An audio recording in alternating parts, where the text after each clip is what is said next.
ആമേൻ ആമേൻ.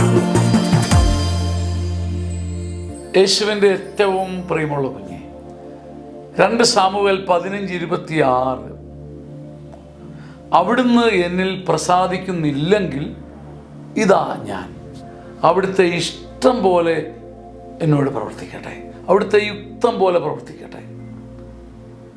പ്രിയപ്പെട്ട ഒരു രാജാവ് പറയുന്ന വാക്കാണിത്. ദൈവപ്രസാദം വേണം, ദൈവം പ്രവർത്തിക്കും, ദൈവം വലിയ കാര്യങ്ങൾ ചെയ്യും എന്ന പ്രത്യാശ രാജാവിനുമുള്ളത്. രാജാവ് പറയുക, പക്ഷെ ദൈവപ്രസാദം എന്നിൽ വരുന്നില്ലെങ്കിൽ, അവിടുത്തേക്ക് എന്നിൽ സമൃദ്ധി തോന്നുന്നില്ലെങ്കിൽ, അവിടുത്തേക്ക് എന്നിലുള്ള സമൃദ്ധി നഷ്ടപ്പെട്ടെങ്കിൽ, അവിടുത്തെ അസംതൃപ്തിക്ക് ഞാൻ പാത്രമായെങ്കിൽ, അപ്പോഴും ഇതാ ഞാൻ I offer myself unto you, എന്നെ തന്നെ വിട്ടു തരുന്നു, നിന്റെ ഇഷ്ടം പോലെ പ്രവർത്തിച്ചു കൊള്ളുക. ദൈവപ്രസാദം നമ്മിൽ ജ്വലിച്ചുയരാൻ ഇതല്ലാതെ മറ്റൊരു വഴിയില്ല.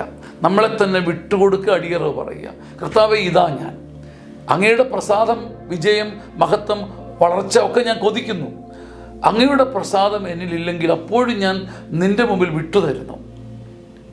ദൈവത്തിൻ്റെ അഭൗമമായ എനർജിയുടെ മുമ്പിൽ, ദൈവത്തിൻ്റെ ഊർജ സ്രോതസ്സിൻ്റെ മുമ്പിൽ നാം അടിയറവ് പറയും തോറും നമ്മിലെ തളർന്നു പോയ മനസ്സ് ചിറക് വെച്ച് ഉണർന്നു വരും. അങ്ങനെ ദൈവത്തിൻ്റെ മുമ്പിൽ കുനിയുന്നവൻ കുതിച്ച് ഉയർന്നു വരും. ആമേൻ ആമേൻ ആമേൻ.